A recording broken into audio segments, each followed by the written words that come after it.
Good afternoon, everyone, and I would now like to call to order the Special Planning Committee meeting of August 14th, 2023. And I'd like to begin by acknowledging that we are on the traditional territory of the Coast Salish people, and particularly our near neighbors, the Channel First Nation and also the South First Nation. So, committee, you have an agenda before you. Are there any additions to the agenda with the pinks we have? And suddenly I lost my pinks, but with the addition of the pinks, can I have a motion to approve the agenda? Motion to approve. So that is the correspondence from Bev Bacon, two correspondence from Nicole Shukin, and one correspondence from A. Danielle McIsaac. Great, thank you. Council, we have a motion on the table to approve the agenda with the pinks, and seconder by Councillor Gray. All in favor? So moved. Or so passed, carried. Thanks very much, everyone. So we have two matters to consider tonight, this afternoon. The first is a development variance permit for 5097 William Head Road, and the second is a further discussion of the amenity rezoning application for 4696 Beckingham Road. So note the applicants for both projects are here this afternoon, and if they feel like it, they can make comments, and I think we have scheduled the applicants for 4696 to speak. So committee, we have a council meeting at 7 p.m. and with that, I'd like us to work to have our discussions wrapped up by around 6:30 if possible. So we can have a quick dinner break.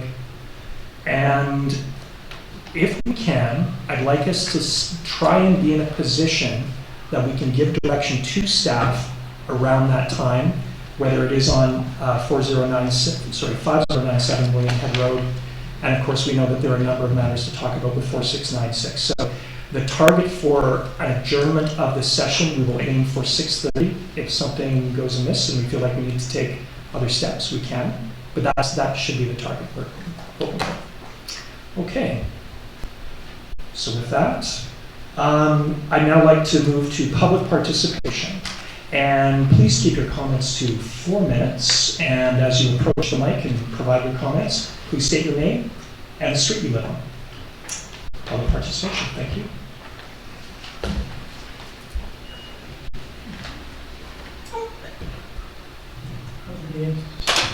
Standing up, so you'll bear with me, thank you.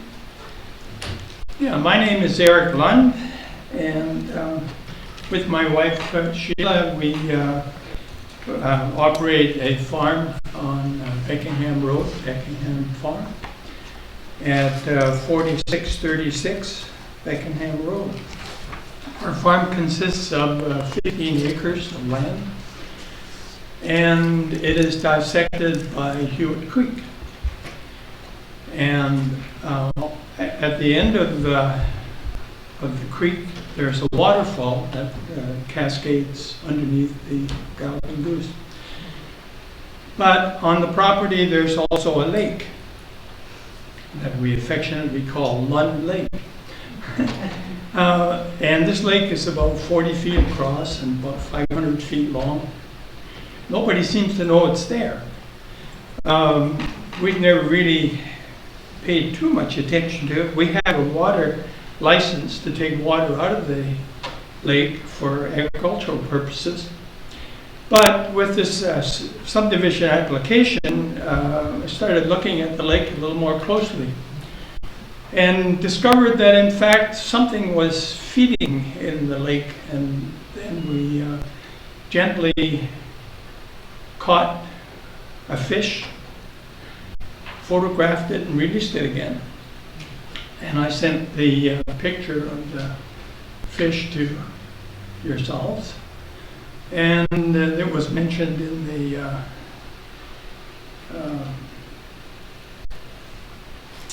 the minutes that you had received it for information. However, there was no mention about what it was, or there was no comments. So that's why I'm here, because I think the public ought to know that there's fish in Hewitt Creek.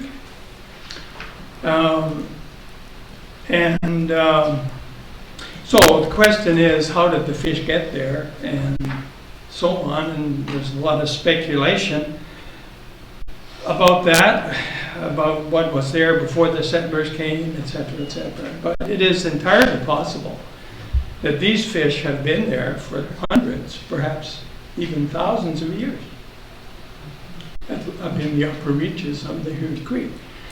And they are an extremely precious resource, especially now with these warming and Bristol Creek drying out, and we could have a colossal loss of cutthroat trout.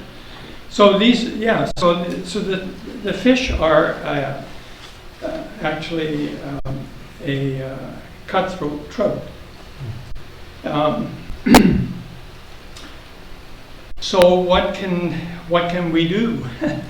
The thing that I know we would like to see, of course, CRD water there. We have concerns about fire suppression and things like that. It would be nice. But we also know that when you put a water line in, and if it dead ends, you've got to flush it.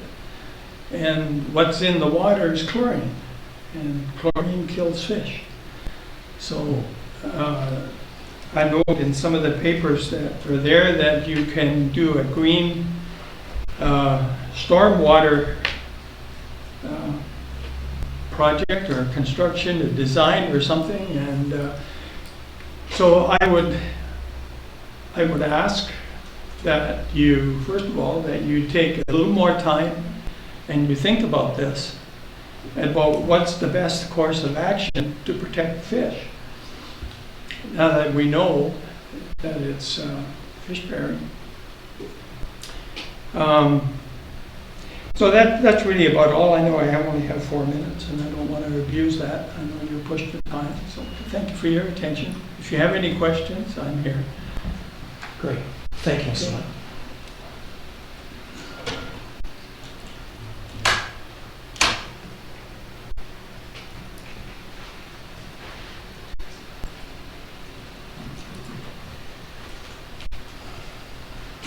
Good evening, Nicole Shukin, Lavon Road resident. I just have to say that's such interesting information. I'm a member of the Billstone Watershed Habitat Protection Association, and just this summer there was testing, as the president can let people know, testing to see whether the cutthroat trout are in fact a genetically unique subspecies. So that's like, they're a really, really important species. But I just wanted to say that I did already submit comments, so I don't want to reiterate that verbatim, but I do appreciate the chance to just emphasize a few things about the Beckingham amenity rezoning proposal. I would urge council to go with option 2 rather than the planner's first recommendation. And this isn't because I'm opposed to the amenity rezoning, like far from it.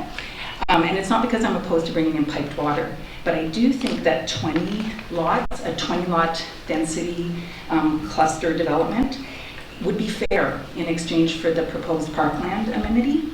And it would also prevent against opening our OCP or amending our OCP, which I think is really important, given what we see in Langford and Colwood when it comes to the endless number of amendments to their OCPs, which pretty much dilute the OCP. So I guess I just want to sort of say a few points around why I think it's fair, the 20 lots in exchange for the parkland amenity. The first thing has to do with the calculation that, the amenity rezoning provision in our OCP gives a sort of math or calculus to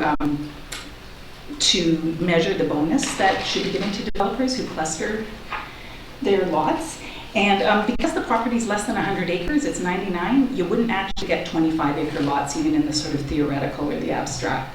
So I do think that 19 lots is theoretically the maximum. And because there was an earlier 2021 subdivision application that proposed 14 lots, I'm guessing that something closer to 14 lots is what the land could actually support. So I do think 20 lots would be a really fair bonus in relationship to those numbers. There's also the crux of the matter, which is piped water. And I appreciate that Lita Holmes went back to the hydrologist and asked why they were using outdated data and sort of have them explain their methodology.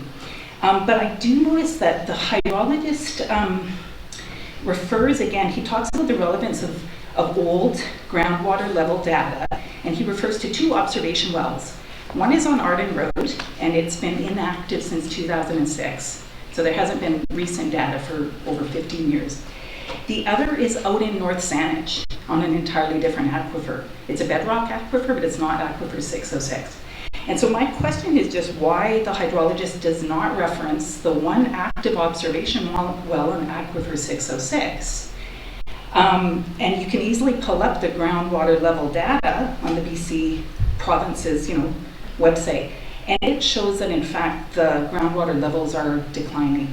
It was installed in 2018. Between 2018 and 2023, groundwater levels have progressively dropped. So to me, this just really complicates the possibility of LIDA developing without a lot of risk under the current zoning, and suggests that Metchosin might actually be doing the developers a favor by mitigating that risk. The amenity rezoning provision actually gives developers an option that could mitigate the risk of incurring huge expenses should they drill wells and discover that the wells aren't in fact feasible or sustainable. So to me, that's kind of fair. There's a benefit in the amenity rezoning for LIDA homes just by virtue of offsetting that really big risk.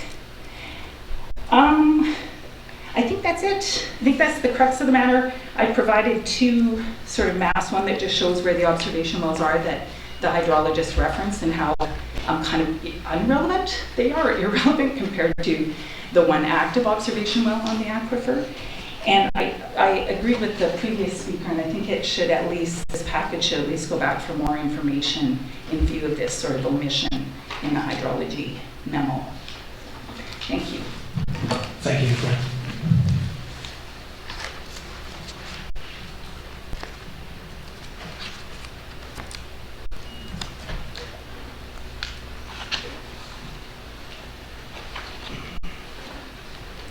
Good evening, my name is Joyce Liebold and I live on Beckingham Road. I've lived there for 40 years. And my concern, one of my major concerns is the road.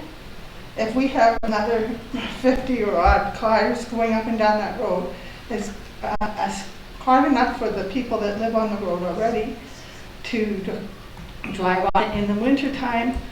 You go up that hill to get out to Kangaroo Road, you're praying all the way up the hill because you have to turn left and you're going uphill again. That's one place. And at the bottom of the hill where the creek goes, we've had it wash out a couple of times in the 40 years I've been there. And it's a right left turn to go along the front of our property. And you can't see cars coming around that corner when you're coming in. You can see it at the top of the hill if you're observing.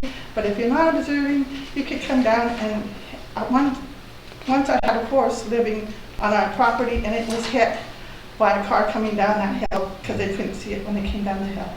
So that is my concern, my major concern on that, having all those people on that lot.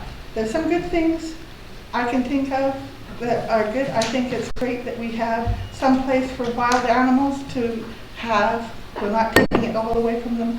There's some place, but we're going to be crunching all the animals into whatever is left, and not all of them are going to be able to make it through right either. So those are my concerns. Thank you, Joyce.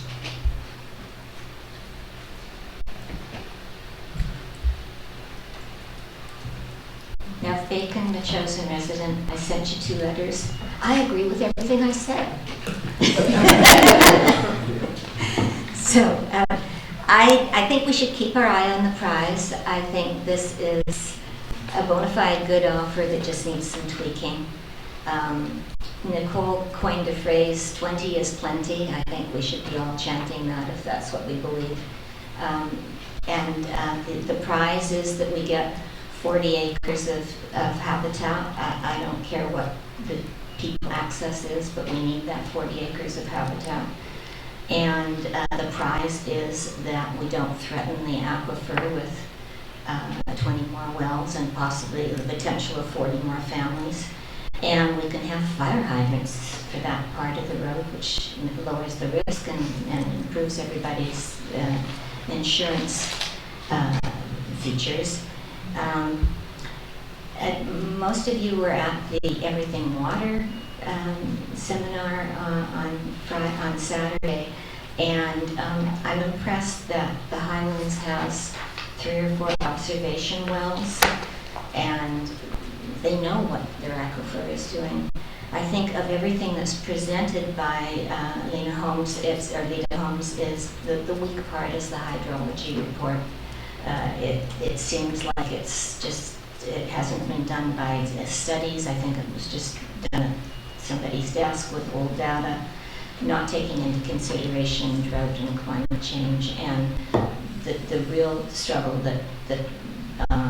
the real-time struggle that people have with water on this aquifer. And I was so impressed that the new technology is you can have a 3D graph. Do you remember that? The 3D graph of where the water is. How do they do that? By sonar or something? But anyhow, I think the hydrology report is the weakest part of the thing, but if we're going with pipe water, we don't have to dwell on that. The prize is the 40 acres. The prize is the pipe water. And I was talking to Denise just before we came in, and she's maybe can say that there is a way of flattening out that hill and making a better sight line, and it sounds doable to me. So I like everything that Lena Holmes has agreed to. I think we're not ready to go to public hearing yet. We have more details, but we're close. And so they agree that 20 is plenty. And they know what they're getting into with fixing the road and the intersection, and they agree to these other things. I think it's brilliant. Thank you. Thanks, Beth. Yeah, Chris. Chris Moore, 4545 William Head Road, and my words tonight are on behalf of the APRM. And the main purpose I'm here this evening is to provide a collective endorsement from our organization for the points that Bev has made in her rather considerate note sheet, folks. In particular, Item 1, first statement, 24 lots is not warranted. Item 3, which someone has spoken to about the roads assessment and whatnot. Obviously, that is something that should and needs to be done fairly soon. And another concern is that I note that at least it reads like the developer is undertaking to take the reins for trails, siting development, this kind of thing. That makes me quite uncomfortable, and I hope it does you as well. Nice gesture, but we have MEAC and PTAC, and these people know their job well. They know the territory, they have the bigger picture, and they should at least be actively involved in that arm, at least from an oversight position. And one of our executives, as you know, is the chair of PTAC, and he doesn't particularly have a problem for going in that direction, but they're going to be the ones that have to deal with it at the end of the day, maintenance-wise, etc. And for them to sort of be presented with something fait accompli is not going to be to anybody's advantage. So that's one. Number 7, that's interesting, Bev. Probably far more realistic. That's the pricing and the market value thing than what APRM came up with in March 23, I think it was. But you know what? Is that our business? Are we in? Do we care? Frankly, these people have a business case. They make those kinds of decisions, and it's not, I think, in our collective purview to ensure that they make a big ton of money. So it's just a little flag. One last bit. And I'm still leaning towards our planner's option 2 way back in March, which is very simple, no adjustment to the OCP, no public hearings, but the water. Introducing water into Beckingham has obviously the added advantage of helping to protect Aquifer 606. I mean, that's a given. But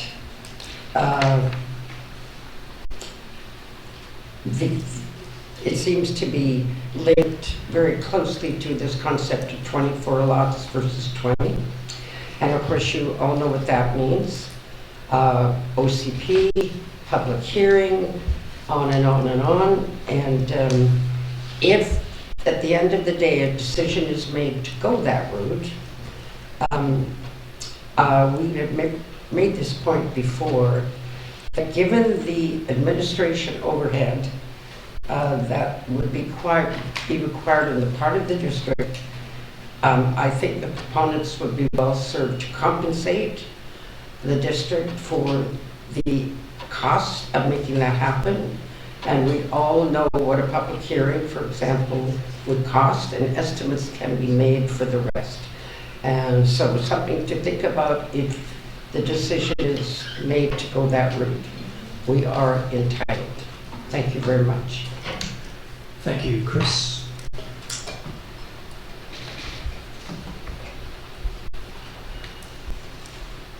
Hello, Joan Rosenberg, 969 Kangaroo Road.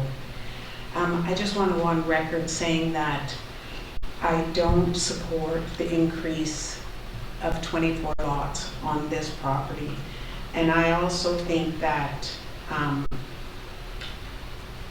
if, I don't know this, but I think you know it, but my understanding, having property in another CRD district, that when you take roads out, you actually take that property out.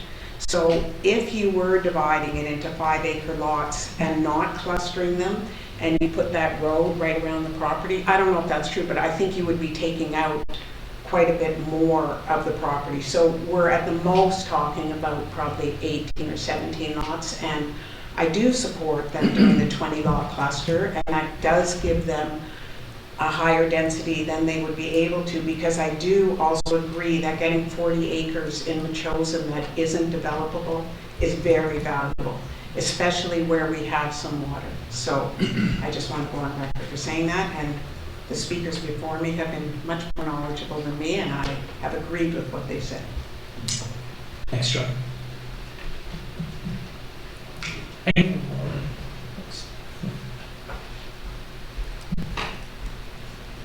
Lisa Gee, Kangaroo Road. I just want to add my voice to all the ones that came before that made some excellent points about why we need piped water. I haven't put in correspondence on this particular one because I've already put in a bunch of correspondence about my views about the piped water, that it shouldn't, in my opinion, even be a debate. It should just be an absolute that piped water is a necessity. I think especially after the fires that we just saw in Hawaii, it's the only responsible thing to do. If not for the aquifer, and the aquifer is a major concern, but also fire suppression. We don't want to have a situation where in a couple of years there is a fire, things burn down, and we go, why weren't we prepared when we have the opportunity? The opportunity is here and now. As far as the 20 lots, to me, I think even 20 lots is rather excessive, but if that was the compromise, I also don't see any reason for any more than 20 lots. That seems very generous on the part of the council.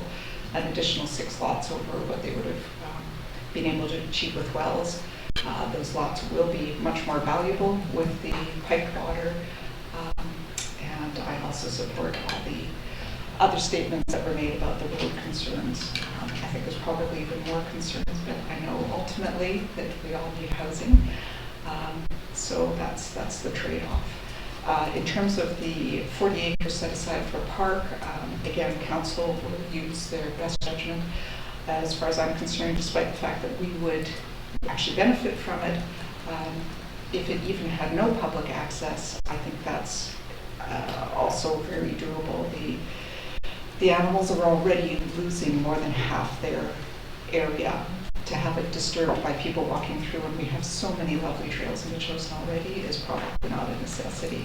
So trails, if they are put in, I will hope be put in at a minimum, but otherwise perhaps the trails aren't even necessary, and we just leave this as completely reserved land for the animals. Thank you. Thank you. Anyone else for?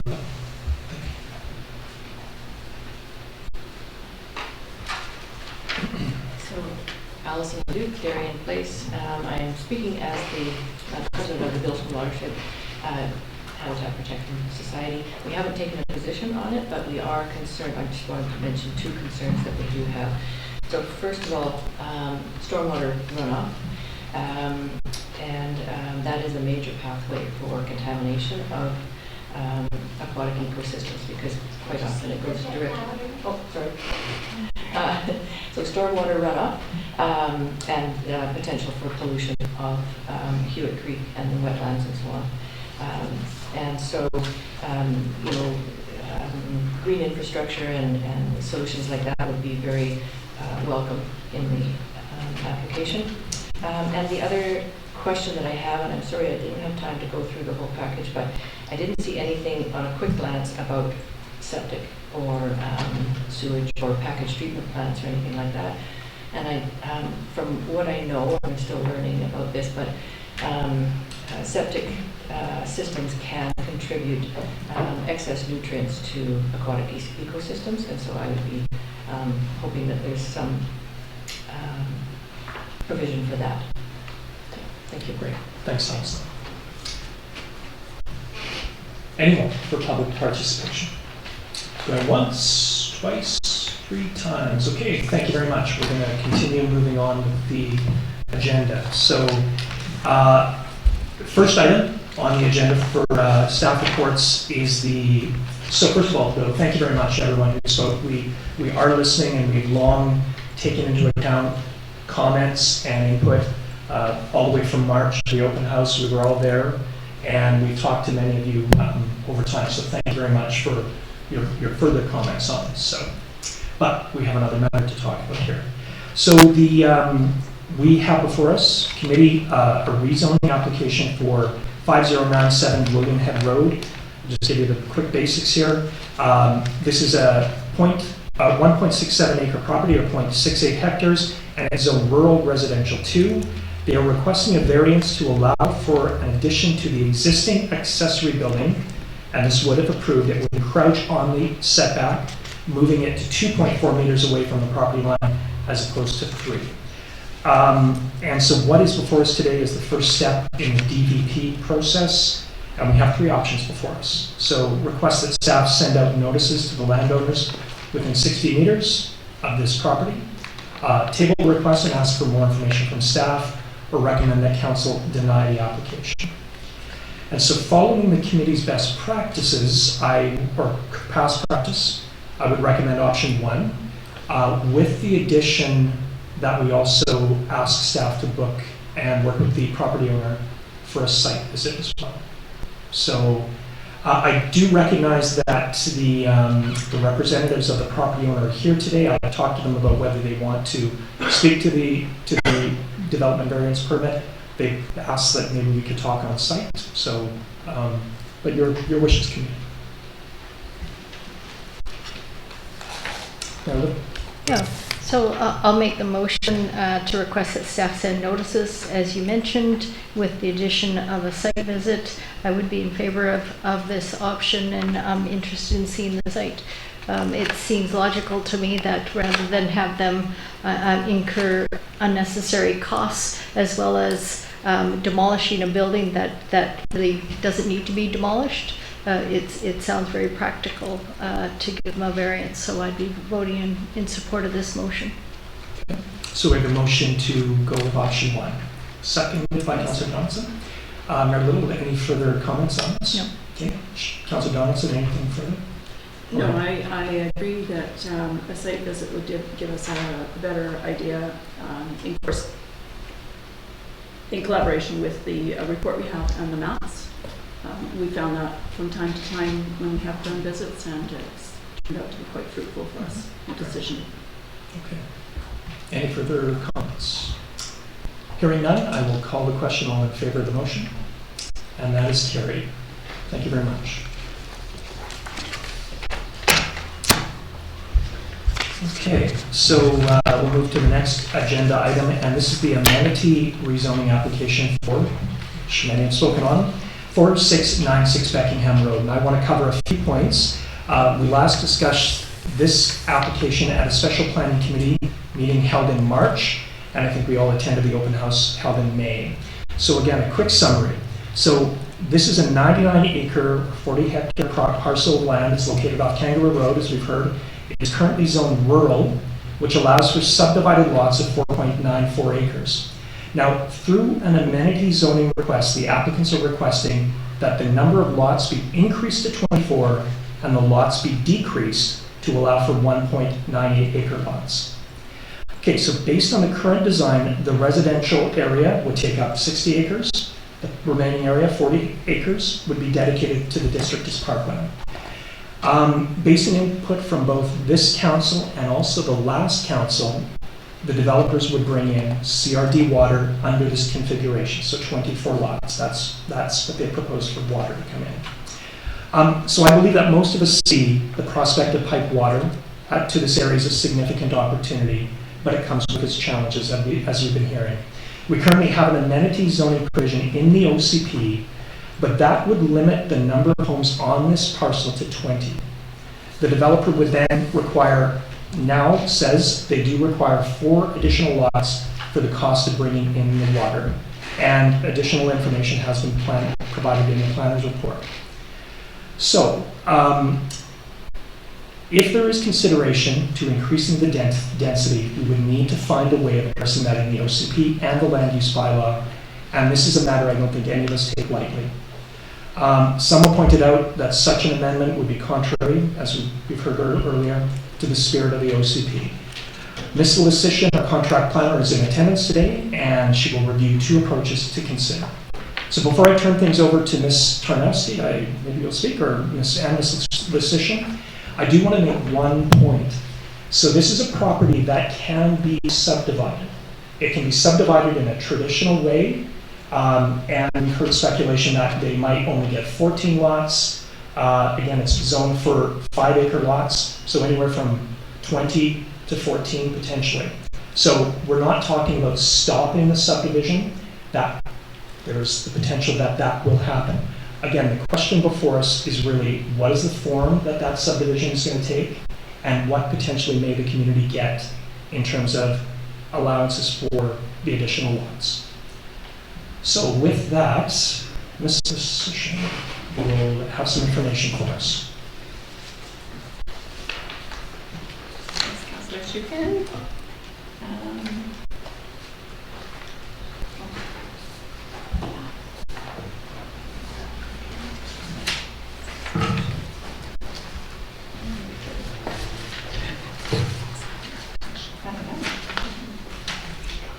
Thank you.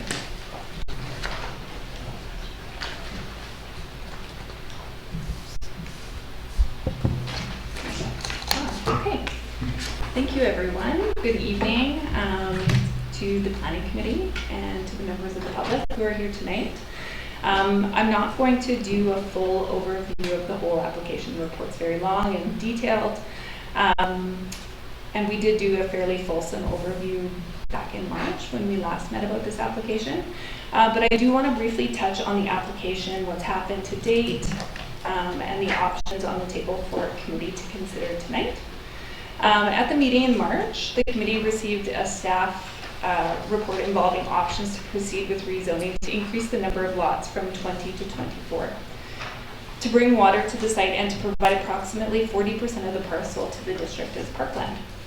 Council had indicated at that time support to bring water to the property, and if the proposal were to proceed, requested the most minimal changes possible in terms of OCP amendments.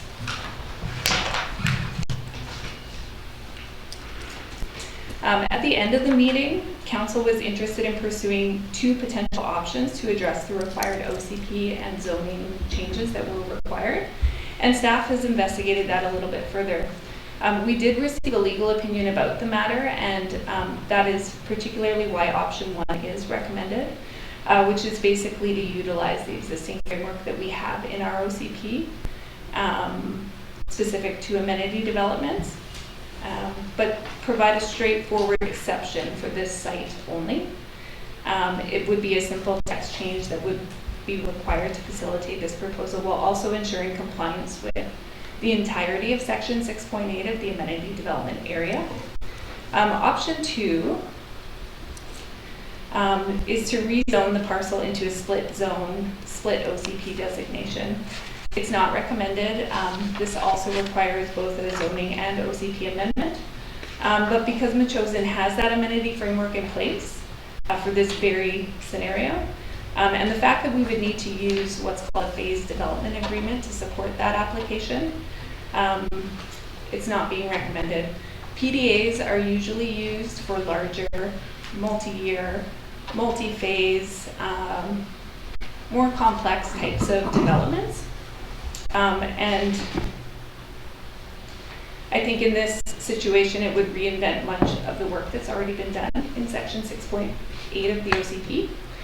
It is a legal tool that requires its own covenant, its own legal agreement, and a bylaw. So it's thought to be a bit onerous for the district to prepare and administer, and for the landowner as well. So therefore, that's why option 1 is recommended.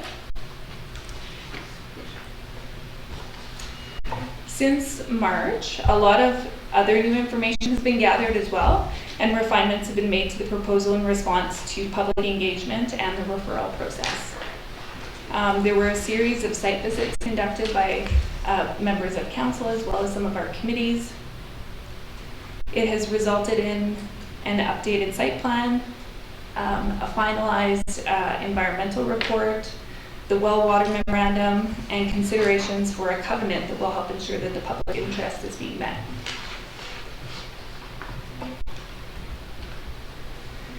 So now we're at the point where council may decide to direct staff to prepare the appropriate bylaws for consideration in an upcoming meeting, if council is comfortable with the information in the report and what the developer is presenting tonight.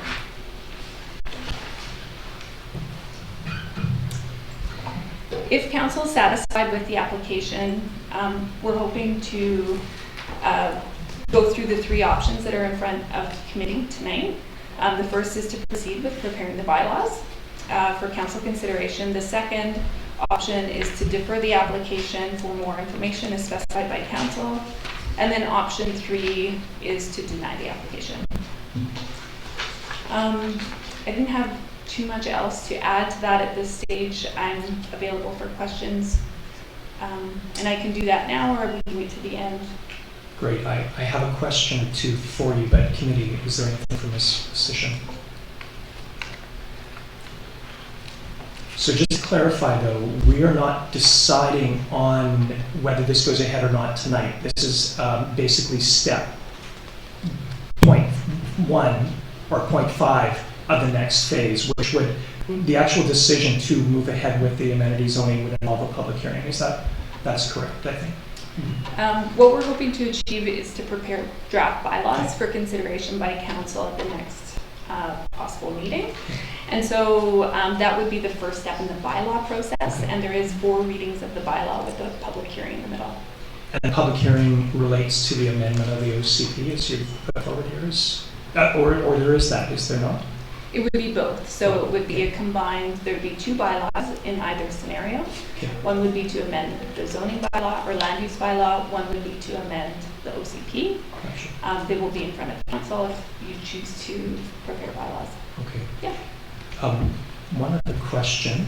So what you're proposing this session, your recommended option is an amendment to section 6.8, and that would be a specific bit of text that we put into that area specific to this property, to this land parcel. That's correct. I can grab that section if you'll just give me a second.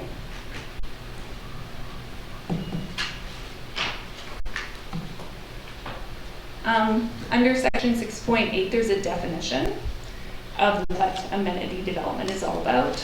And part of that definition, it says that provided that there is no increase in density or number of lots to be created by the subdivision other than that specified in 6.8.2, which is the 20 lot, the cluster development proposal. And so under that, it would be an exception to that definition. So it would be specific to this parcel, and it would say, except related to this parcel, we would allow 4 additional lots or some such thing. Yeah. And it would say, it must be set in the bylaw or something that enables? Yeah, it would be right in the bylaw amendment. There'd be a bylaw to amend the OCP. Okay. Yeah. Okay. Thank you. Okay. Committee, any questions for Marilyn? Thank you for the report, and also thank you to her staff for putting this all together. I really appreciate it in a chronological order, so thank you for that. I have many questions. 2 questions right now. In the reports, the verbiage that's used is potential to create 20 lots or 20 lots in brackets potentially. And that is, as you heard from the public comments and then from the comments from the planning committee before, we're grappling with what really are the developers allowed to proceed with. Is it 20 lots, given that the size of the development is less than 100, and given the wetlands and the topography? So that's my first question. Shall we go with that, and then I'll ask the other question. No problem.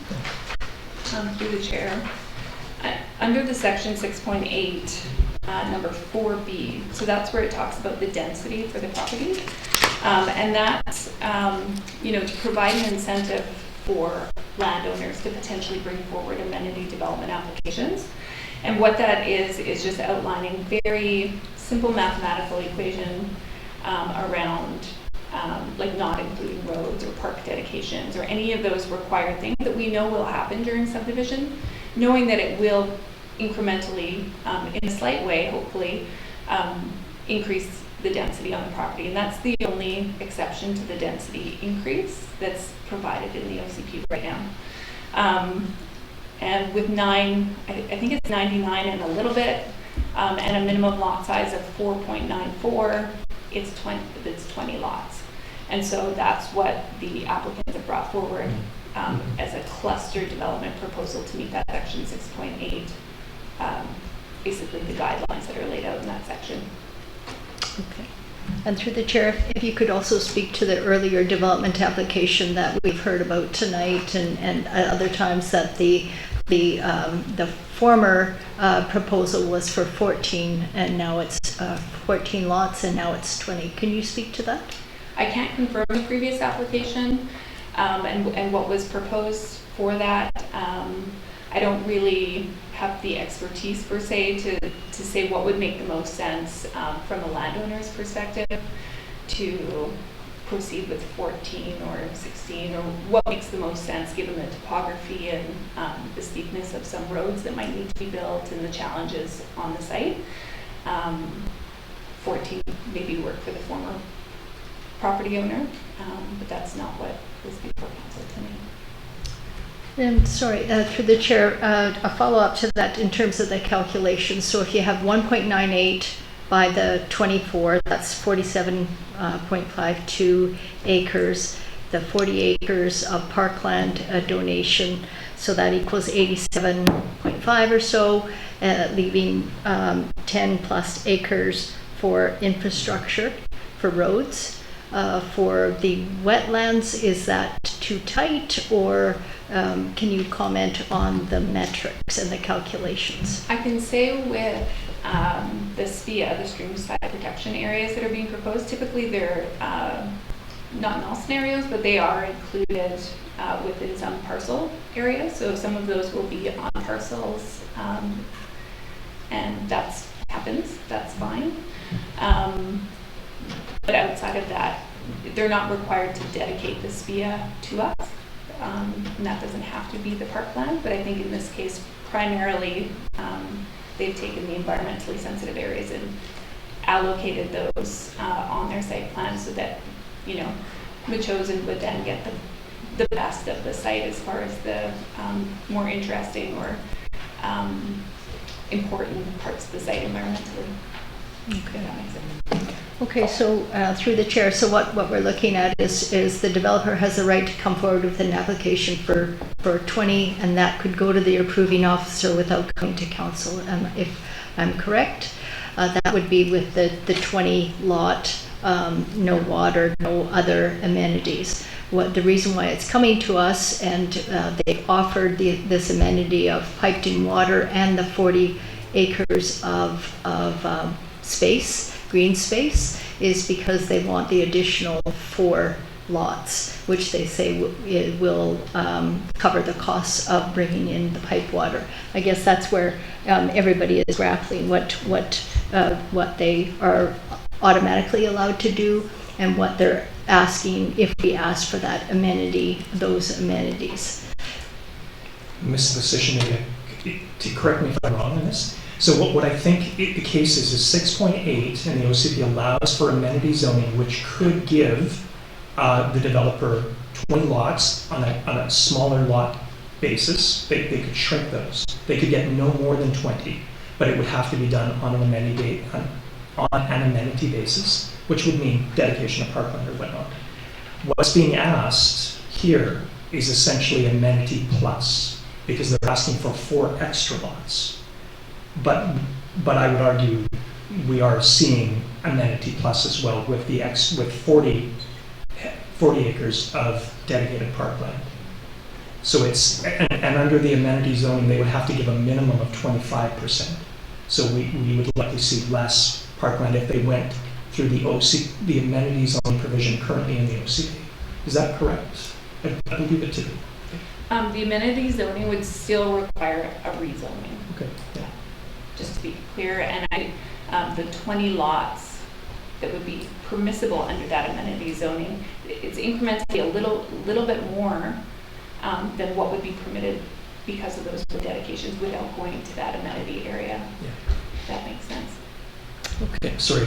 I hope No, that's fine. But thank you for that. And then the last question is, I'm grappling with the legal implications and the ramifications and the unintended consequences. So you've got a legal opinion, so that this would be a site-specific OCP amendment.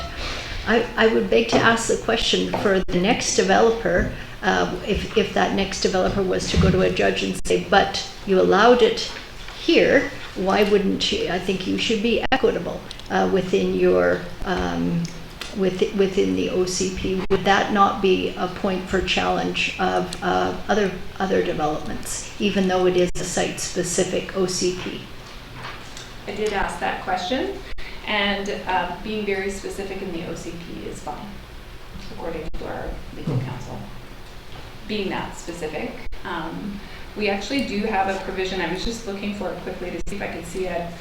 But there is, room in that section. I'm just trying to find it here. Where it actually says, considering OCP amendments under certain circumstances.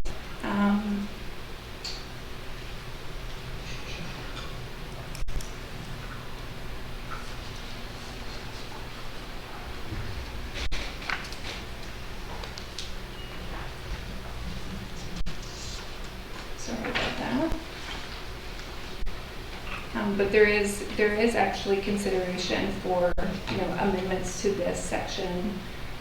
In this section, it actually speaks to it about when there's an application that's special, you can consider options and alternatives to what's in here. So this might be one of those. Great. Okay, thank you. I have one further question, but can you anything?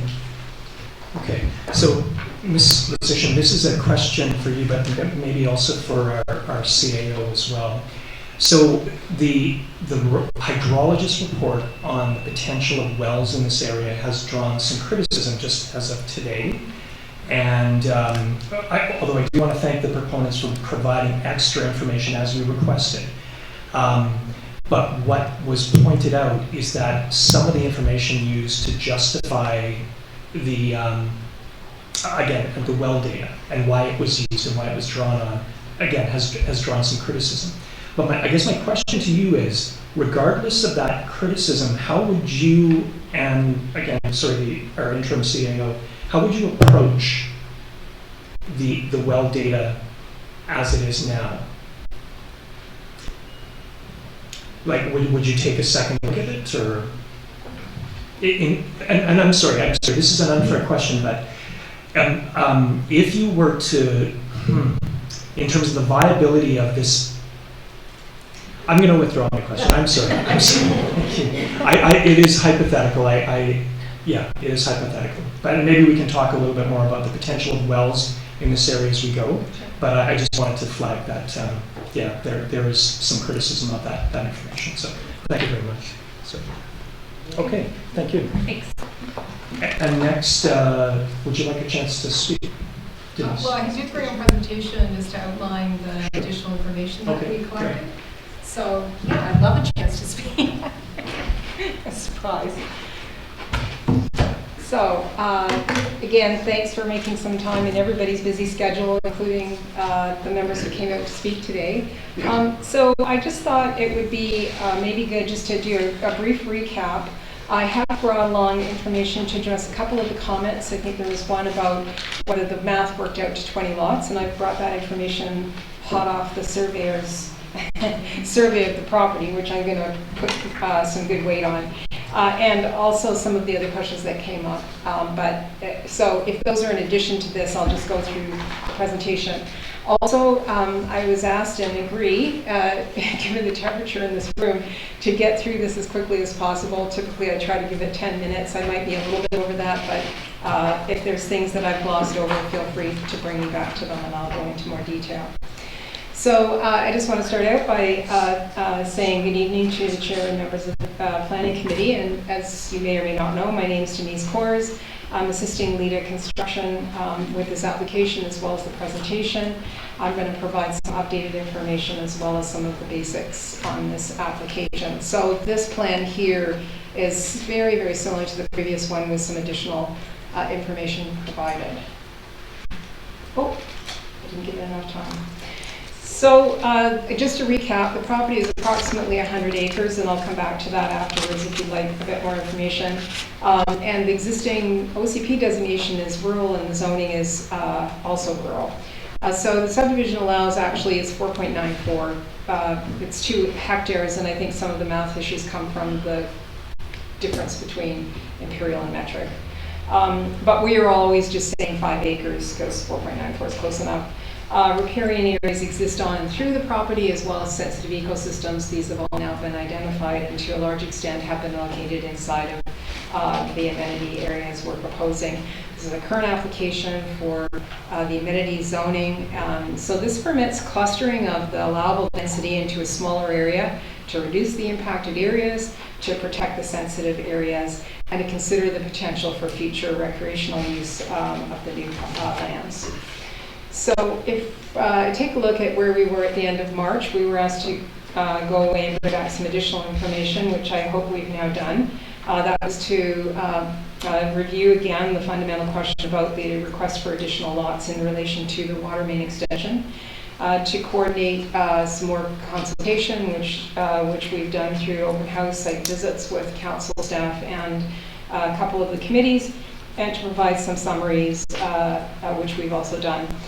We did request an updated hydrologist report related to the wells, in particular concerning the age of the data, the updated cost, and the impacts on the surface water, to review both the intersection safety as well as the potential for multi-use trails to connect and trails throughout the park and trail connectivity to the Galloping Goose, and to get additional information on potential culturally modified trees on the property. So in order to respond to those, as mentioned by staff, we've sent in some additional information, and I'll just gloss over this because the next few slides will go into those in a little bit more detail. The environmental assessment is essentially complete and ready for the submission of the RAPA report to the province, which would occur with the subdivision stage following rezoning if it's successful. And then we're collecting some additional seasonal information to make sure that we've captured a full year of seasonal activity on the site. The protection areas have been identified, and in addition, there are additional recommendations in that report to cover off the phases of land altering activities for permitting, pre-construction, and the construction stages, and final sign-off to the province. The hydrology assessment, my sympathy goes out to everybody because this is a little difficult even for me, I shouldn't say even for me, but also for me to kind of get a handle on this, but I did grill our hydrologist, and he just kept coming back to the fact that this is a productive bedrock aquifer with a proven long-term yield capacity, and I'm going to add in quotation marks in most areas. Obviously, there can always be locations where that's more or less true. So in his opinion, the long-term recharge capability of this aquifer, he also used long-term rainfall data, which is covering 100 years, to come up with these. We may be seeing changes that are occurring over a shorter time, but that data is just not available or proven. So also we were asked to demonstrate whether there was a change in surface flows that would result from additional wells, and he actually quoted a model which he used which shows that there was no depletion for 150 consecutive days by any wells that were offset by more than 50 meters from a stream, which we've already committed to being through this process. I was also asked to address how much water wells should be able to prove, which is 3.4 cubic meters per day per lot. He updated the cost estimates and are coming to include everything, which is coming in around $18,000 per well, with the addition of, I think it's a $250 fee to register the wells with the province as well.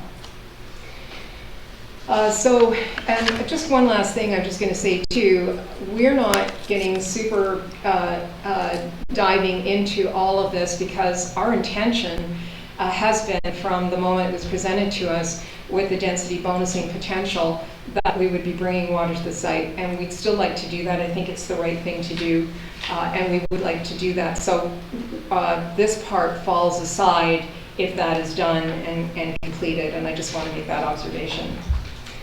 So we also took some time to get a bit more information on the water main extension. This would be for the developers'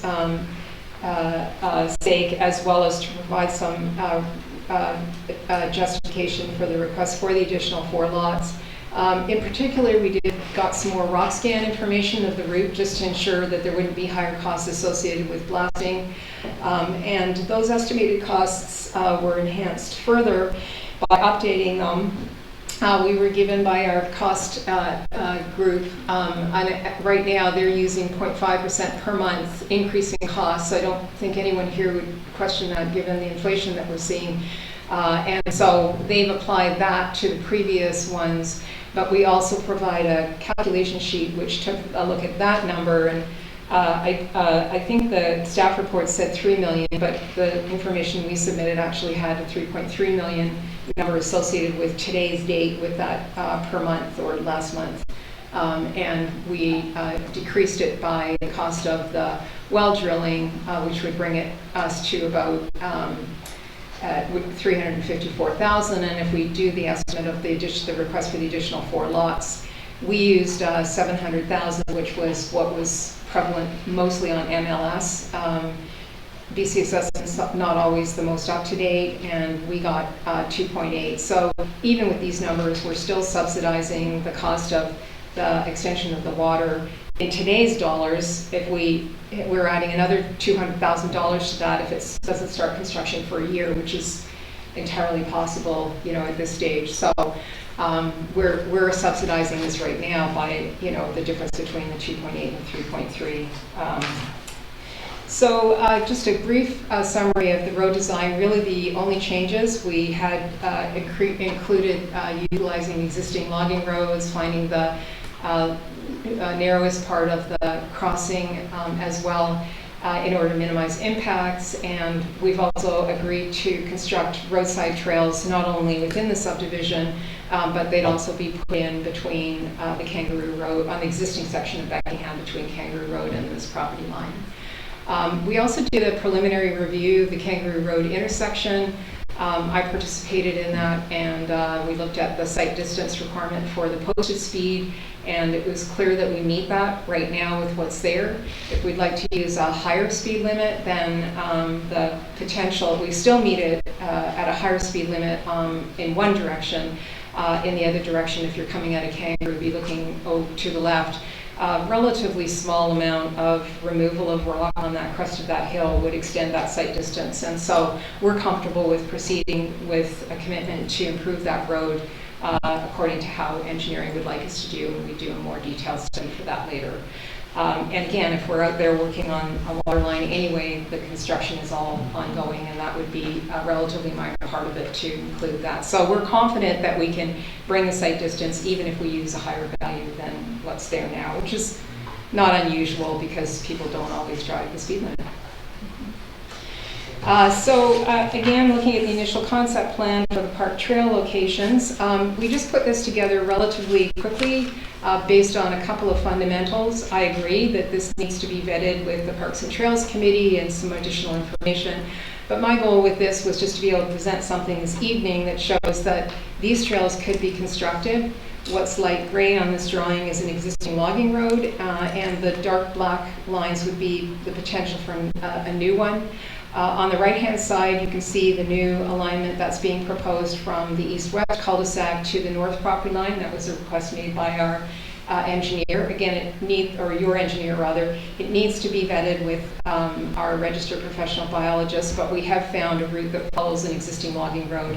Our assumption is that it's drivable by logging trucks, it's probably drivable by emergency vehicles, and it minimizes the impacts to utilize an existing road.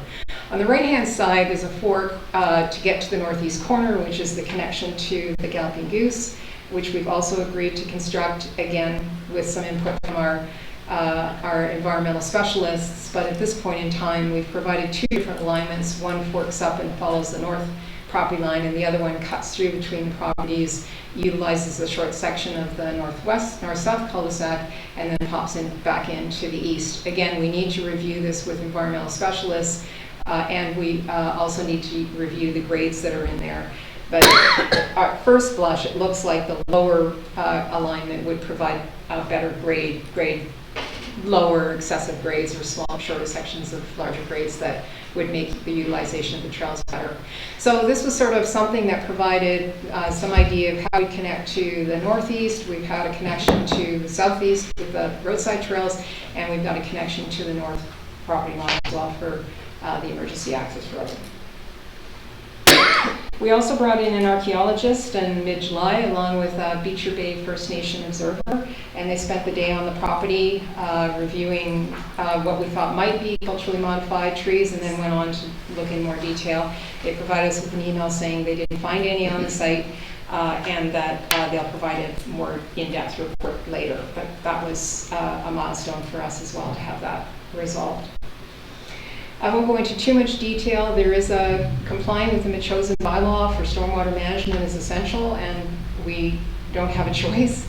But potentially these types of things are dealt with through a number of low-impact development techniques, including stormwater detention to capture all the hard surfaces on every lot and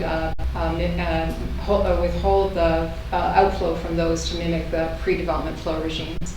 Limiting building areas, maintaining trees and ground cover, the use of detention facilities in addition to those like bias whales or rain gardens, and those help replenish the groundwater. And we also would be completing stormwater management plans to demonstrate how we're going to achieve those at the building permit stage.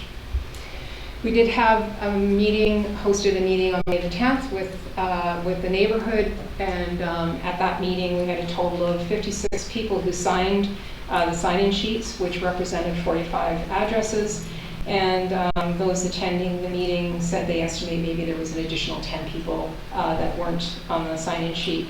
After that meeting, 5 people left their comments with us, and we had 5 additional people who sent comments in the 2-week period we provided following that. We did submit a consultation summary, but just a quick summary of the key concerns. Some of those we've heard this evening: the impacts of additional wells, the continued environmental protection, the design and safety of Beckingham Road and the intersection, the stormwater design, and the future use or public use of the amenity lands, concerns about the park private property interfaces, and the precedent that would be potentially set by allowing additional lots. So finally, in order to ensure that we follow up with things that are being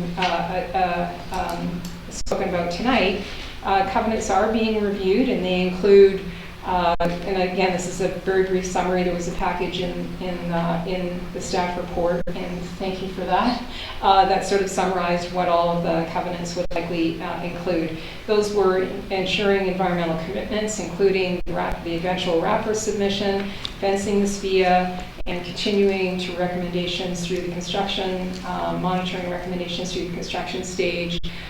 They also talked about providing a detailed intersection safety report for Kangaroo Road, providing trails and emergency access route, meeting emergency vehicle requirements prior to subdivision, fire smart assessment for the building permit stage, in addition to the tree bylaw, and that this would consider materials and spacing, but also consider not locating houses where impacts to the SPIA might be required in order to get those separations. All the new buildings are to be net zero ready, and I saw that there was a question about that. I'm happy to address and dedicate the park at the time of subdivision. So in closing, I just want to say that, you know, the option for the amenity zoning was presented to the developer very early in this process, and we've spent, you know, all of this time since then, which is over a year, you know, taking a look at how we can, you know, meet the requirements. It was also proposed to us to consider the possibility of what I would call density bonusing in order to bring the water in. And while there have been many comments about the benefits to the developer of having the water, I'm also going to say that there are many unspoken and uncalculated benefits that would come from bringing that water main a kilometer down the road for those people and for anyone who wants to leapfrog off of that. So we're very proud of the development application we put forward, and we think we've justified the need for the additional lots over the amenity zoning. So if at this point, I'm happy to take any questions or elaborate further on some of the comments I've just breezed through. Okay, any questions for Ms. Cruz? Councilor Johnson? Well, Denise, you've answered lots of the questions. That's great. I just have one question for clarity. On the bottom left of this map, is this the fire road access that you were referring to? Well, we had originally proposed it to skirt the edge of the SPIA, sort of from where the one leaves and heads north now, to come to that southwest corner. But engineering didn't like that alignment and preferred that we bring it out to the north property. So we still have that as a potential, although it still brings this out to private. I mean, both options bring it out to private property. But because engineering had asked us to review the north option, that's the one that we've shown here. Along with these plans were sections, so it sort of showed the grades, because we did fly in and get LiDAR, so we have the benefit of some pretty good grade data to help justify all of the alignments that we're proposing. Thank you. Anyone else? Councilor?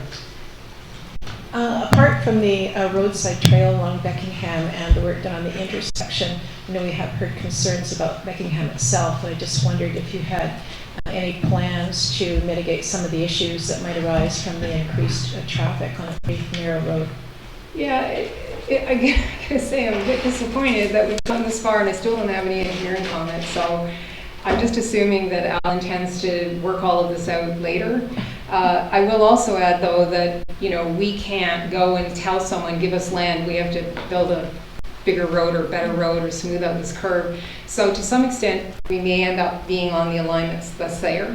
So my approach to answering this question is certainly we can look at the intersection and ensure that's safe. And certainly we can look at, ensure that whatever damage potentially that occurs from construction, traffic being on the road or whatever, that it would be redone to a higher standard. With the trail side beside the road as well, there will be better pedestrian connectivity to Kangaroo into this subdivision. And I'm going to say too, when you build a runway, don't be surprised when people speed. And I'm a big fan of neo-traditional roads that are windy and, because it just sort of forces everybody to kind of take it easy a little because you just physically, most people can't physically drive that speed. So I get the idea that we should enhance the standard, but I also think there's value, in ensuring that you're not building a road in which people would just be tempted to speed on. So. Okay, thank you. Committee, anything? Okay. I'm dying to address the 20 lot question. Yeah, I'm sorry, I was about to ask you, but I'm just dying to, because it's math. So, knowing that, I'm looking for where I wrote it all down. Denise, Ms. Gores, address it. I'll do it. We'll do it now. So I'm just going to say that it's the switch from metric to imperial that's underlying all of this. So I called our surveyor today and just said 100%. What have we got there? They went out, they found the pins, they noted it all, and we have 99.9 and change acres of land. Period.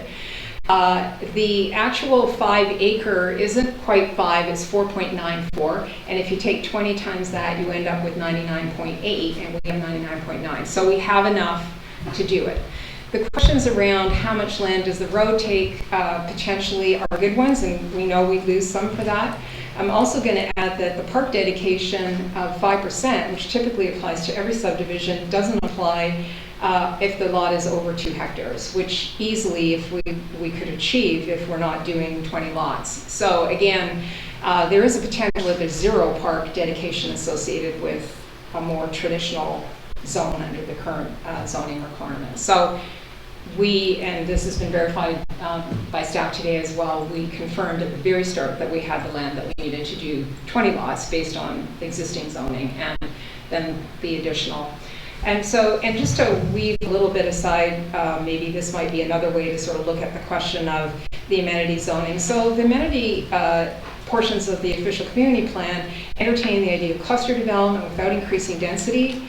And yes, we agree that there's a benefit to that, which we've only had to provide 25% park, we're providing 40. So we see this as a good thing because we got the 20 lot. We definitely have the 20 lots clustered, around the areas that are required.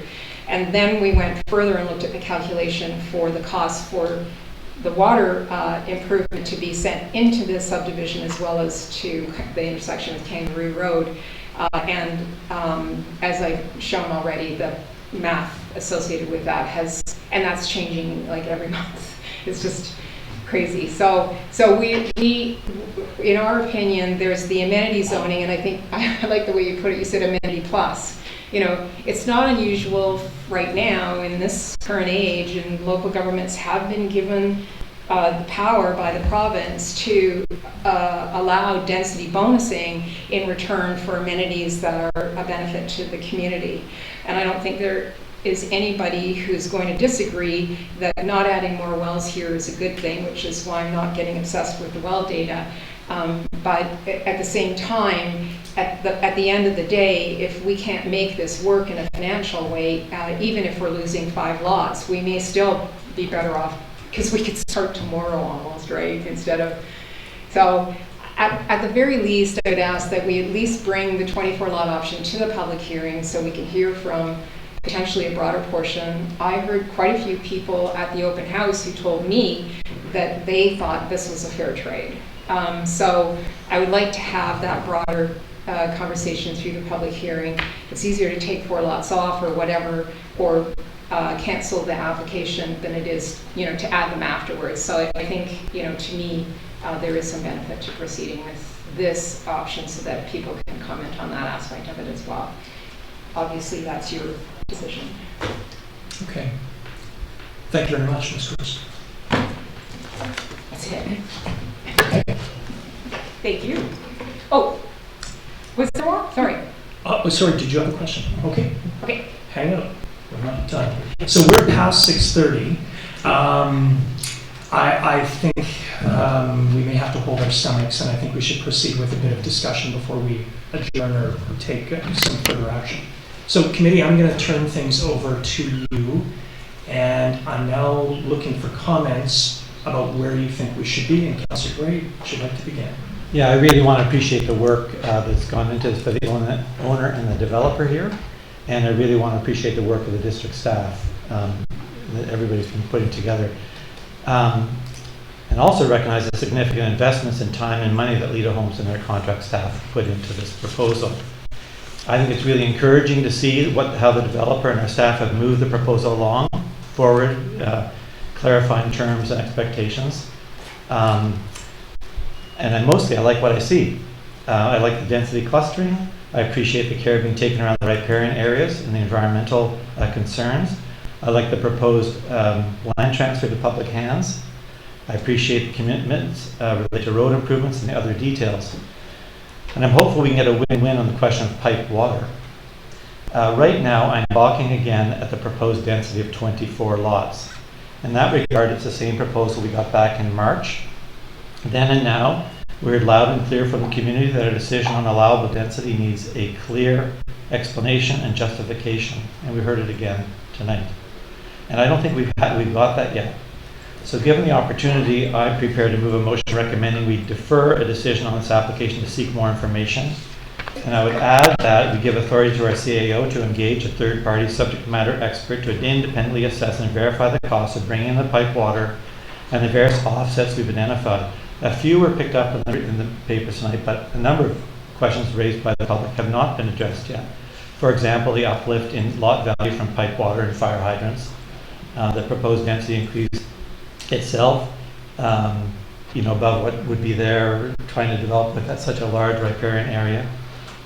Put simply, I think we need to conclude our due diligence before heading further down the path of the approval process. I'm keen on the project. I'm keen on what we've got. It's just let's finish the job that's before us in terms of what we would do to make such significant changes to the OCP, or we may find that we don't need to. But that's really a discussion between staff and the applicants. I'd like the next step to be completed as quickly as possible, recognizing the developer has carrying costs and other considerations. So I'm not talking about slowing down particularly.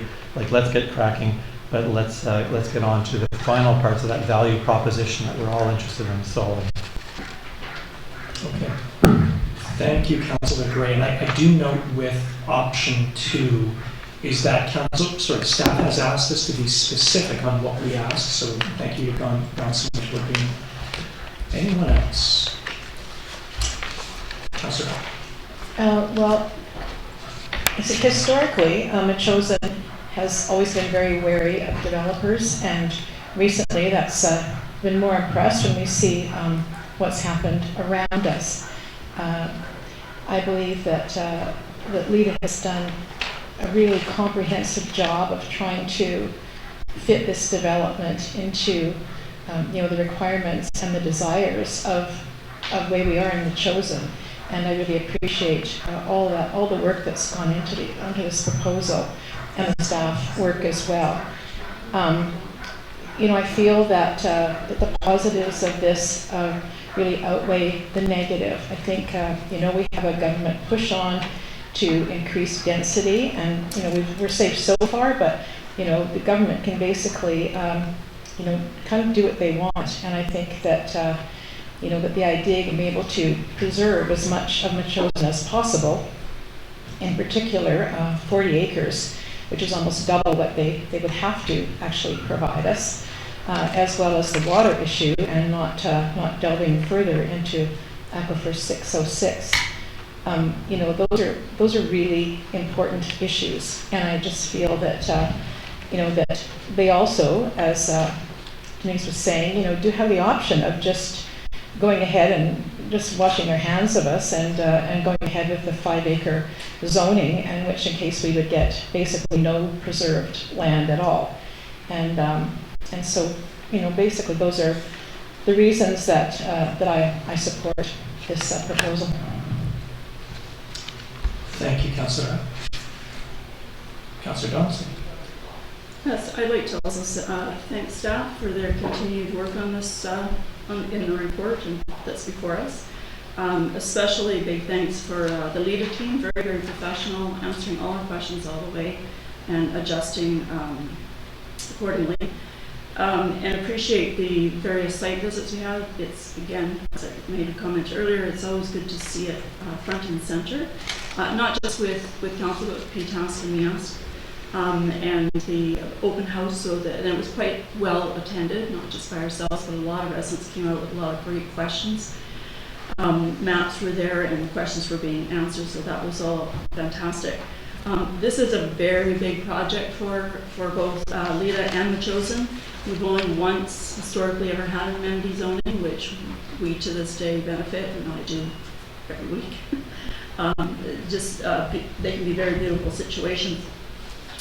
I do have concerns about opening up the OCP, and I think that was voiced here tonight by some of our residents. I also have concerns with the amount of water that may or may not be in prospective wells. We are learning from a lot of our neighbors now that there is not the water recharge that there was previously. That there is interference with urban development, with eliminating trees and soil and so on. And we're experiencing a record drought level 5, which brings me forward to piped water being a fire asset as well. As far as the math, I did understand the math previously to what Denise was saying, that with, even with the 5 acres, you get the 20 lots. That was in the report a year ago from our previous planner. There are variables. With this particular proposal, there's guaranteed 20 dwellings. With the wells, maybe not so much. So it's guaranteed 20 dwellings with suites. So we are providing housing as Councillor has referred to. And I think just about every meeting we've had, neighbors have said 20 dwellings. And that still keeps in line with our OCP, the integrity of it. And the integrity of our OCP is very, very important. Yeah, I think that's all I have to say at this point. Great. Thank you, Councillor Johnson. Madam, do you want to? Yeah, I'm in a quandary, just like the rest of you, because I would like to see piped water. I think that's exceptionally important. This is a very fragile aquifer. It is low producing. We know from the data and anecdotal information from people across Machosen, people are running out of water. So I think the water is very important. I know from my conversations with the CRD water people that it is very expensive to put in water. So it will be in the millions of dollars, including the pump station that they would need to transport that water. So I do understand that the cost that will be incurred. I too would like to see the 20, the lower density, but I don't know how we're going to get that. If we want the amenity is that they offer something and we offer something, and you come to a middle ground. So I'm leaning more in favor of the 24 to get the preserved parkland, to get the piped in water. And I just want to ask the question of Councillor Gray, what is it that you're seeking from staff? We did hear tonight that the engineer had not looked at this and not provided comment, which I was surprised about. I think that would be great to get. But what else would you like staff to investigate? I think we need to really give concrete direction to staff, not just say we want more information. Councillor Ray, do you want to respond? Sure, I can just repeat myself. That, Actually, I not to think that repeat the- yourself, just Hold to on, explain. Mayor Little, just let Councillor Gray respond, just. You know, I appreciate the compliment, Councillor Shukin, earlier that I had specified the things I'd like to have looked at. So the particular issues that I'm thinking are the uplift in the lot value from piped water. So that was identified in our last meeting in correspondence by a number of people. The uplift in lot value to do with fire hydrants and fire protection. And so those weren't included in the documents today, Mayor Little. And so my point is that, gee, we haven't quite done the full job here in terms of our evaluation of this proposal. And you ask, well, how might we get a different result? What we're hearing so far is with some elements, it looks like 4 additional lots make sense. I'm saying, well, let's get the whole picture, and maybe 4 lots then make sense then. But until I see the information, I can't vouch for it. And I know this isn't the work of our engineer, but rather a third-party person with some expertise. I'm also interested in just the proposed density is 4, and does it make more sense? What do the numbers work out at 3 or 2 or 1 or 0, or what do they work out like? We also understand that we're receiving a lot here. I mean, I'm speaking in favor of this work. I'm not speaking against it. I'm saying this is wonderful, but let's do our own checking of things. So the other part of it was that while the OCP says you can get up to the 20 lots, the OCP refers to, that works out pretty well because you've got roads. Well, let's ignore the roads and let's ignore the infrastructure. We'll just kind of give that advantage. But here we have a large riparian area, which makes it not as easy to develop from the get-go. And that's why I'm asking, is 20 the right number itself? I just don't know about adding another 4 on top of 20. I'm sort of back at well, do we add 4 to a lower number in the first instance? In other words, I think there should be an advantage provided to the developer here. I just haven't settled yet on the numbers. And then the other was, I guess maybe that's hit a bunch of them. But I would draw your attention, Mayor Little, to page 25 of the agenda package, where the proponents have laid out the various questions that came up, and that's where the list of some of these things are coming from for me today, in terms of specific, asking the staff to take a look at those things too. Thanks, Councillor Gray. Mayor Little, I sort of subverted your comments.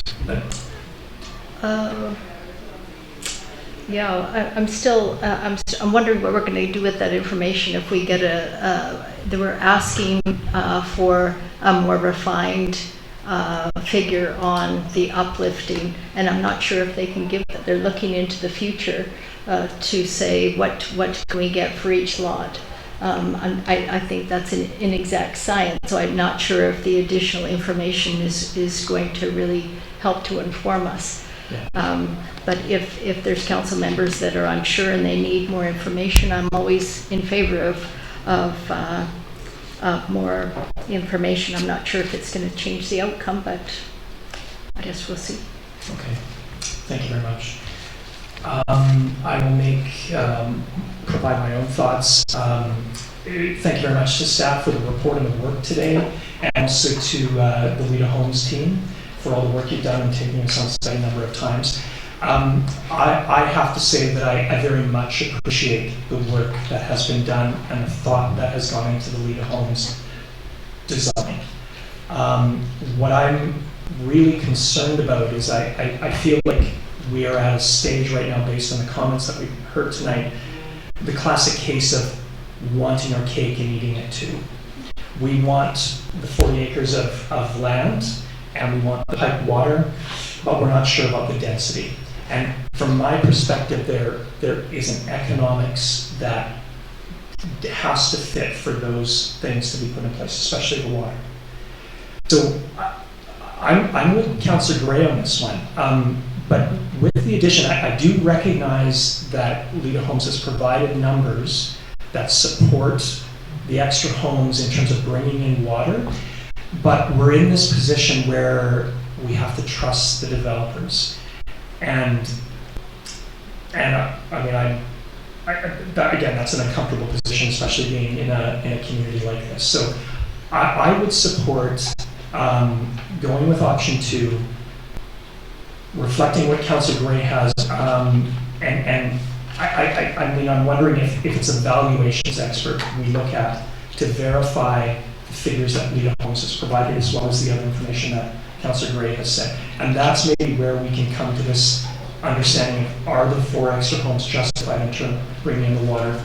The one thing I really worry about is this development being turned over to just a straight subdivision. Now, whether 20 lots are not possible, almost certainly. There are riparian considerations, of course there's infrastructure considerations, but 20 lots under a subdivision, a straightforward subdivision, is likely not possible. But if it's 14, 15, 16, that is still that many straws down to the aquifer that we know, based on community stories, which my family is living right now, that we're under threat and things have changed since a decade ago, 5 years ago even. So I'm really concerned that we would send this on a course where there would be wells drilled. And the interesting thing about this is, I believe, as questions though they may be about the hydrologist report, that report may be sufficient for the approving officer to grant a subdivision because it is done by a recognized professional and has a stamp there. I would like to see it given more scrutiny if it were to be that way, but I don't believe that it could be set aside. So again, I just in summary, I appreciate the work, but I would like to go that extra step and do it quickly. I recognize that there are time matters here, and we are asking a lot, and I think we are getting a lot from this developer. So I'm good with moving with option 2 and doing it in such a way that we move expeditiously, and we also address and have a different a different set of eyes on the figures in terms of the justification for water in terms of development. So now, Councillor Gray. I can make a motion to that effect. Okay. Tina, or Ms. Hanson, do you need more detail on, do you need Councillor Gray to read out the? I can read it out if you like. Okay. So it's for option 2, that council defer the application for more information as specified by council, and that staff retain a subject matter expert to verify costs in relation to an uplift in lot value from piped water and an uplift in lot value due to fire hydrants and fire protection. Okay, if we second this, I think it would be great to build in something around a valuation assessment in terms of the cost of bringing in piped water. Yeah, so the motion, we could, Tina, you're just there, if I may, through the chair. So I had a subject matter expert to independently assess and verify the cost of bringing in pipe water. That's the one half. And the various offsets we've identified. For example, the uplift in lot value from pipe water and fire hydrants. The proposed density increase, that's the 4 houses, or 4 lots rather. Okay. And also a consideration of appropriate baseline density due to the significant riparian area on this land. And those are examples. The full list, I think, is in the materials from on page 225. And so, Ms. Hanson, do you think you have that in terms of the? I'll get it from Councillor Gray. Okay, great. Okay. Does anyone wish to second that motion? I will second the motion. Discussion. Councillor Gray? I'm repeating, but I want to say I'm supporting what's going on here. I just want to finish our job and then move forward. So, and I'm keen that we do it as quickly as possible because I do recognize the situation developers in themselves. Quick doesn't mean quick and dirty. It means quick and quality, and let's move forward. Okay. Councillor Jones. Yes, excuse me.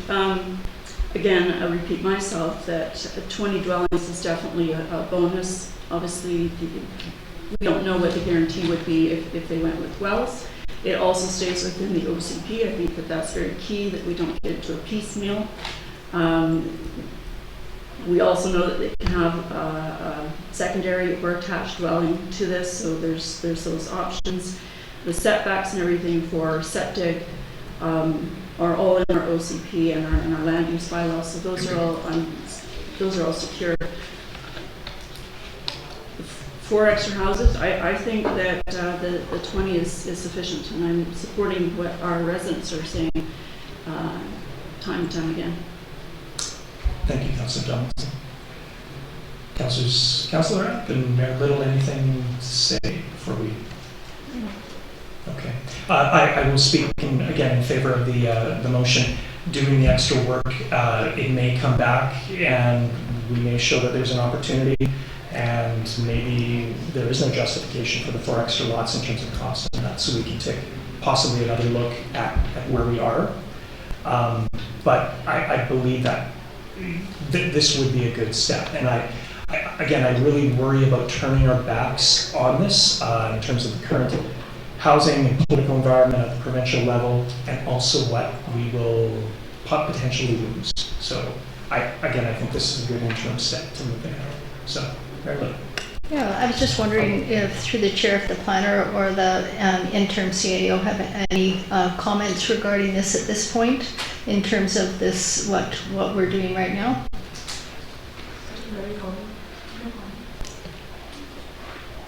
Okay, thank you very much. Councillor Rapp? Okay, I will call the question. All in favor of the motion? Okay, the motion is defeated. Okay, we are, we're now close to the council meeting beginning. I have to say I'm sort of not clear on where we might go next. And again, we have 3 options that were presented to us. And there's the potential that we come up with another option here, and including we could do a modification of option 2. Again, option 2 is that the planning committee recommend we defer the option or the application for more information. So if there is more information we desire to seek, this is an opportunity. The other option, of course, is that the planning committee recommend to council that the application be denied. So,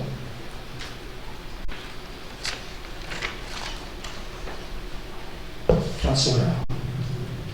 Well, I'd like to move option 1. I don't know if we can add anything to that about these concerns.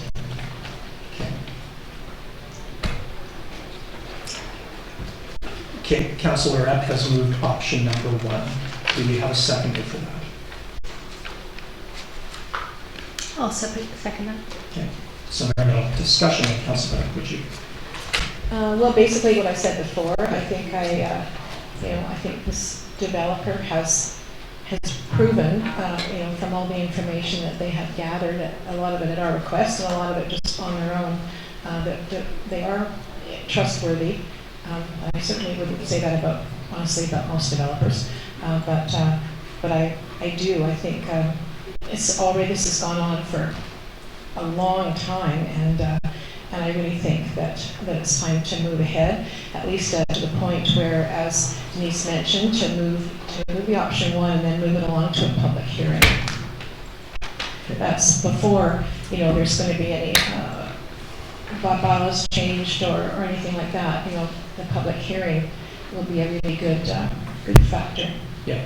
It's not to say that we can't look into the cost analysis besides that, but I do think that it's really important to move forward.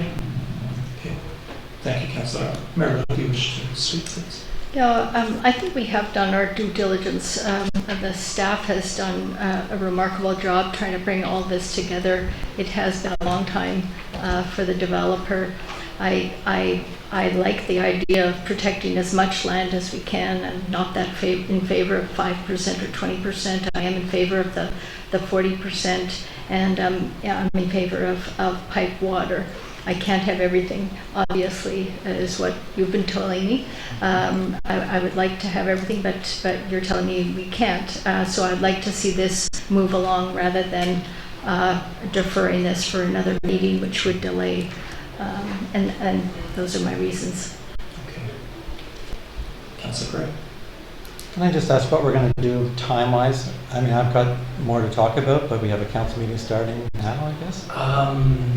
I think we're in the midst of discussion, so we're going to take it as far as we can. And apologies to the council, but they may have to wait for the meeting to start. So let's go ahead. Okay, so I'll move an amendment to the motion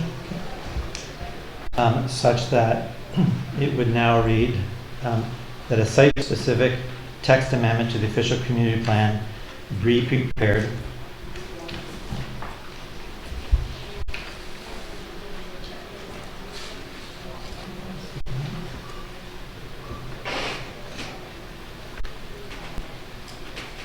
to enable the allowable density for the subject parcel to be clustered.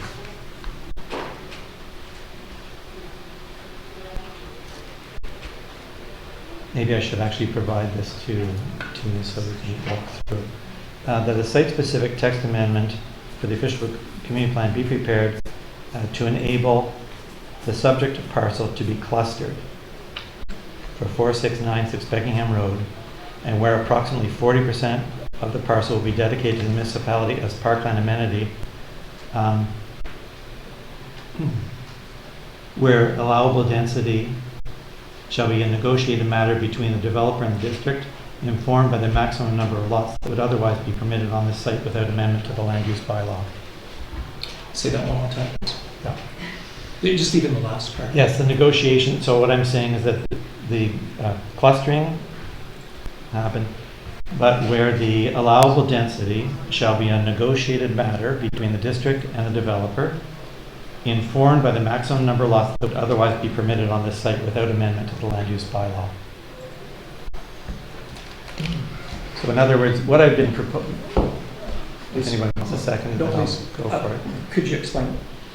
Yeah, so what I'm talking about is this basically the same thing as I moved a moment ago, but gives the comfort perhaps to some other councillors to understand the process that we're in, which is that there's some discussions that need to take place in my view.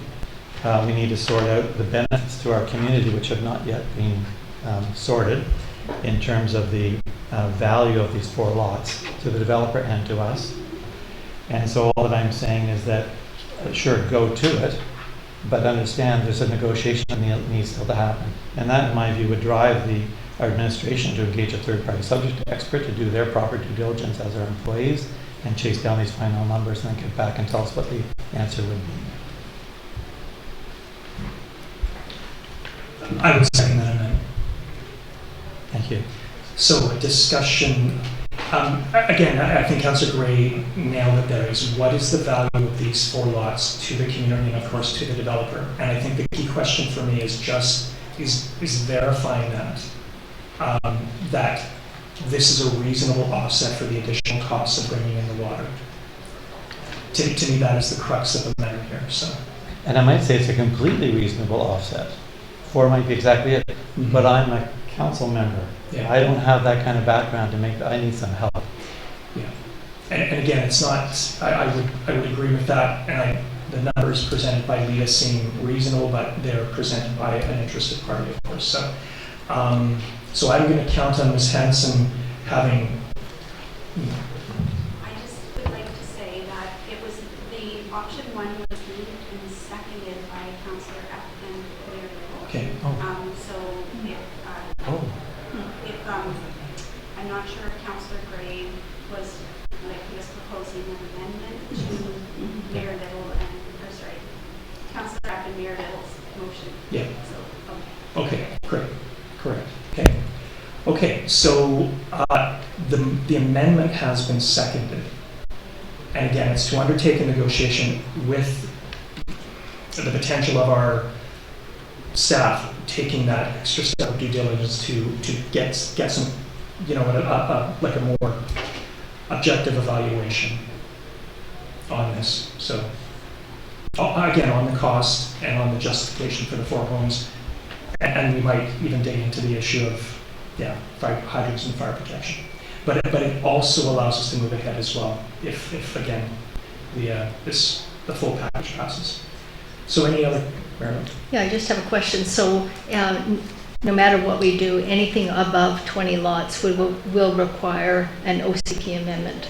Yeah. What the planner has suggested is a site-specific OCP amendment. Mm-hmm. And so that is what is in option 1.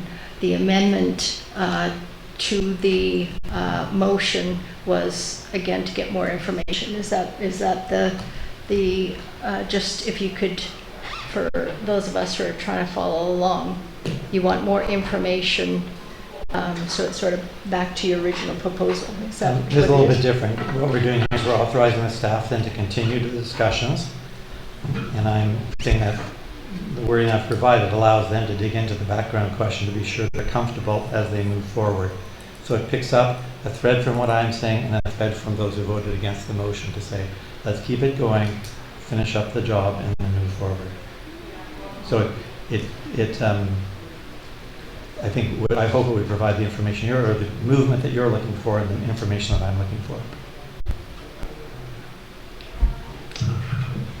Yeah, I don't think that the planner would have proposed this if she didn't feel comfortable with this. And so I think, I suspect anyways, that the planner made this recommendation to the best of her ability. With the additional information, I'm not sure if the option would be changed. So what you're saying is you'd like them to negotiate somewhere between 21 and 24? Is that what you're saying? You're trying to give them that option to negotiate that? Not quite. So we heard from Mrs. Zeeshan earlier that she gave her report, so she's got the information, but if we're not satisfied with the information, don't proceed. So that was the message there, and I'm saying I got quite a bit of information here, but the key ones that were identified by the community coming into the meeting haven't yet been answered, and I'd like to get those answered so that I can feel comfortable with the adjustments. And this, by adding this wording, it says to our staff, it says, okay, the property's going to be clustered, and now when you have some more discussion about this, and it may end up being 24, how are you going to get to the correct answer, an answer that satisfies both parties? So negotiation, when you have a negotiation, both parties end up being satisfied. Lita Holmes has an interest, and we have different interests. They overlap terribly much. That's what I've been trying to say all along. There's a huge overlap in all this. It's just I want to get the final numbers so that we can talk to people in the public and say, hey, these numbers make sense. The values, all the dollar values add up. It's good. Right now, what we're looking at is 4 houses because 4 lots would provide $700,000 times 4 times 700,000 equals 2.8, close enough to 3, so they're happy to move. And I'm saying I'd like to have those numbers looked at and everything. Councillor Johnson, I think you have. Yes, could I ask Ms. Hanson to repeat the motion, please? We don't have the whole. Oh, we don't have the full motion. I'll just while we're talking. Okay, so there was comment made earlier about having our cake and eat it too. And we already know that this land can have 20 dwellings. We also know that with that it could be wells, it could be piped water. There could be park, maybe there's no park. So we could have the 20, we might have to have less amenity. We could have the water. I don't think changing the OCP is a really good idea. Potentially, there's 40 families that could live here. These are things we do know. Yeah. Okay. Just wanted to say that. Okay. Okay, so I just want to remind everyone, we're debating the amendment to the motion, which is made by Councillor Epp, seconded by Marie Therese. Councillor Gray proposed the amendment to allow again us to move ahead, and all due respect to Councillor Donaldson's misgiving, to move ahead, but also enter a period of some discussions and negotiation. And within that is the potential of doing a deeper look at the valuations and the justification. And again, the value of the 4 lots spoke to the community and the developers as well. So, but again, of course, on our side is the value of that to the community is we're going to have to look, what we would have to look at. So again, no disrespect to your position, Councillor Johnson. The question of the amendment now, does anyone wish to have another crack at discussing that? I just will say that I think it allows us to move ahead to get some further information and also addresses Councillor Epp's desire to move things along. And I think, again, in some ways, the spirit that a few of us around the table have expressed as well. So, hearing no further comments, I will call the question on the amendment. So, all in favor? Okay, the amendment fails. Okay, so we're now left to option number 1. Councillor Epp, do you want to speak to that further? Sorry. Okay.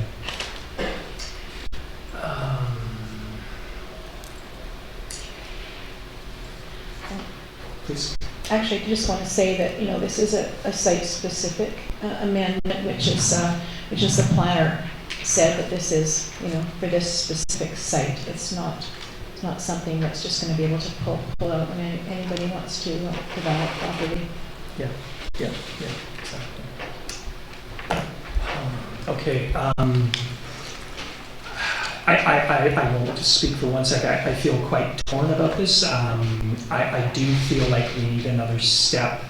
I don't think it has to take months to move ahead. I'm uncomfortable with jumping into this, given the comments that we've heard, and without maybe our own information to back up what 24 lots would bring the community versus 20. And I do believe that there are risks to not only the existing landowners that are there, but the future ones, and also the risk to the amenity of bringing in water. Yeah. Okay. So, well, okay, well, I will call the question, and I will preempt this by saying I will vote in favor because I believe that there's a lot to lose. I also believe that there's potential for taking additional steps as well to get some of the information if we move ahead with the process. So does anyone else wish to speak to the motion? So this is option 1. I'm just speaking against the motion for the obvious reason. Okay. Mayor Little, any further comments? Okay, so I will call the question. All in favor of the motion to move with option 1? Okay, we're moving ahead with option 1. All opposed? And opposed? Sorry. Thank you very much. Thank you very much. Okay, so we have done the business that is before us today, and I will now take a motion to adjourn. So moved. Moved by Councillor Gray, seconded by Councillor Mayor Little, and we are adjourned. Thank you very much.